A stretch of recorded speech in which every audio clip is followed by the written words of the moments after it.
Was Iran on the verge of getting a nuclear weapon? No, they weren't, 3 weeks ago when this started, and they weren't in June either. I mean, the Iranians have had a religious ruling, a fatwa, against actually developing a nuclear weapon since 2004. That's been in place since 2004. That's available in the public sphere. But then also we had no intelligence to indicate that fatwa was being disobeyed or it was on the cusp of being lifted. The Iranian strategy, it's actually pretty pragmatic. The Iranians are obviously aware of what's taking place in their region.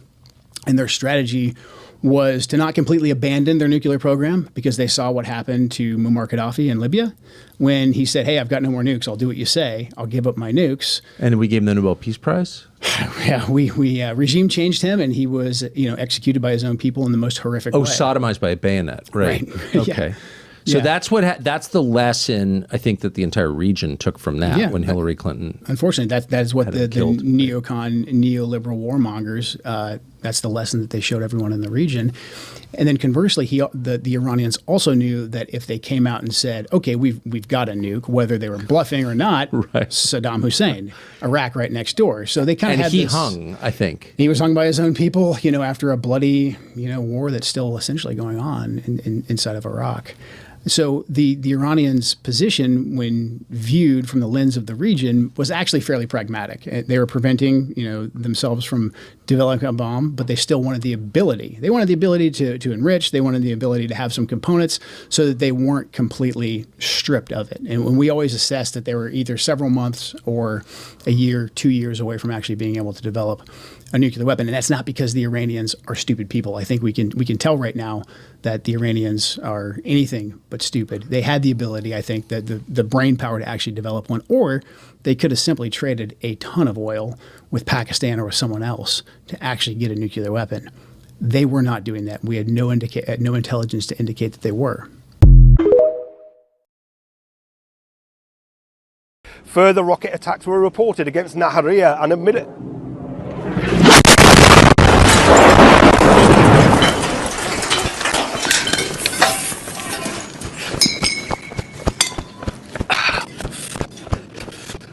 Fucking hell.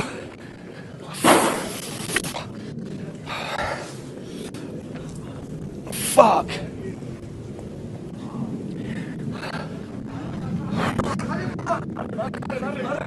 Where? العدو الإسرائيلي استهدفنا متعمدا عند جسر القاسمية ونحن نرتدي الزي الرسمي. وصلت لهون في الجبل. الشظية هذه الشظيرة أصيب فيها الزميل ستيفن مراسل روسيا اليوم بعد طبعا نحن بمستشفى بعد إصابته باستهداف جسر القاسمية. الأطباء عم يحاولوا.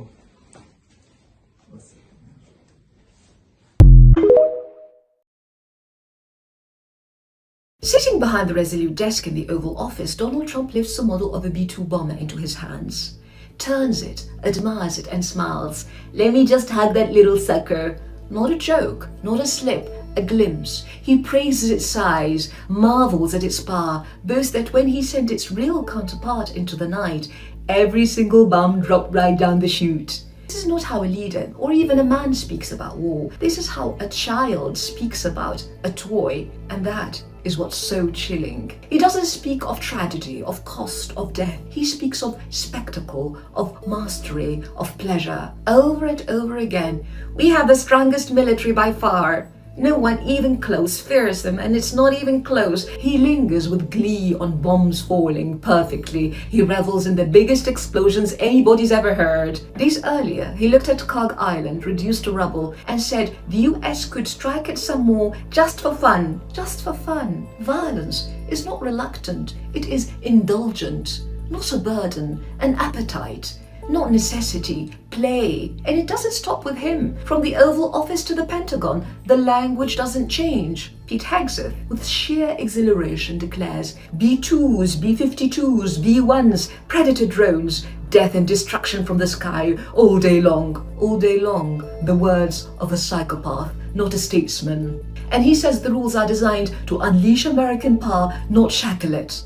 No restraints, in other words. Permission to destroy, permission to relish the act of destruction. This is not rhetoric, this is doctrine. At Munich, Marco Rubio calls for a Western civilization to regroup, to reassert dominance, to build a new Western century. Colonial guilt?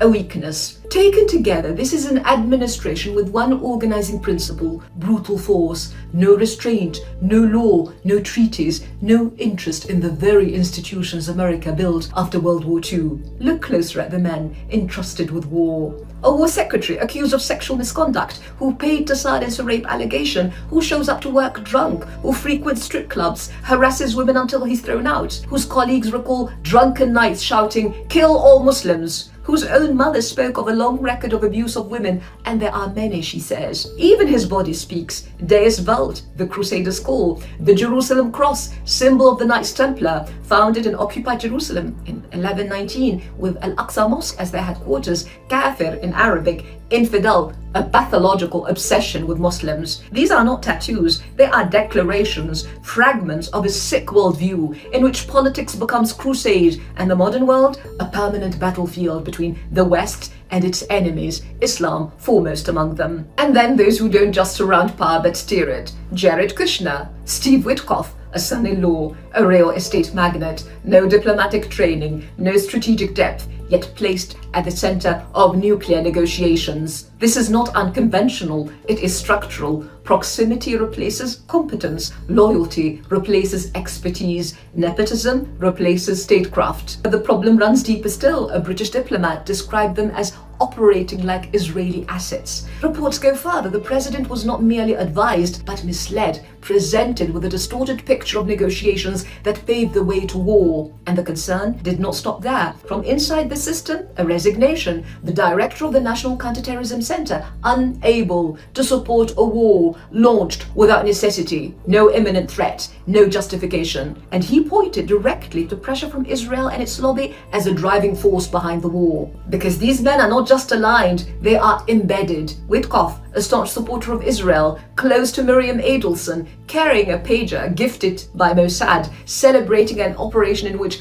thousands of pagers exploded across Lebanon, killing civilians, children, health workers, injuring thousands more. Kushner, bound by deep financial, political and personal ties to Israel's far-right leadership, at the center of policy, without distance, without neutrality. And these were the men entrusted with diplomacy, with nuclear negotiations, with one of the most dangerous files in modern geopolitics, ill-equipped, inexperienced, ideologically aligned, more attuned to Netanyahu's priorities than to preventing war or protecting American interests. And then the record closes in. The Omani foreign minister, who mediated the talks, says a deal was on the table, a deal that met Trump's demands. It was not rejected, it was abandoned. Just like that. The British National Security Advisor agrees. No imminent Iranian threat. A favorable agreement within reach. Diplomacy did not fail. It was deliberately cut short. And the most damning judgment comes from one of the diplomats present. We regarded Witkoff and Kushner as Israeli assets that dragged a president into a war he wanted to get out of. And now the pattern is unmistakable. Power is no longer a public trust, it is private property, distributed to family, to friends, to loyalists. A son-in-law runs diplomacy, a friend handles nuclear negotiations. This is not dysfunction, this is the system.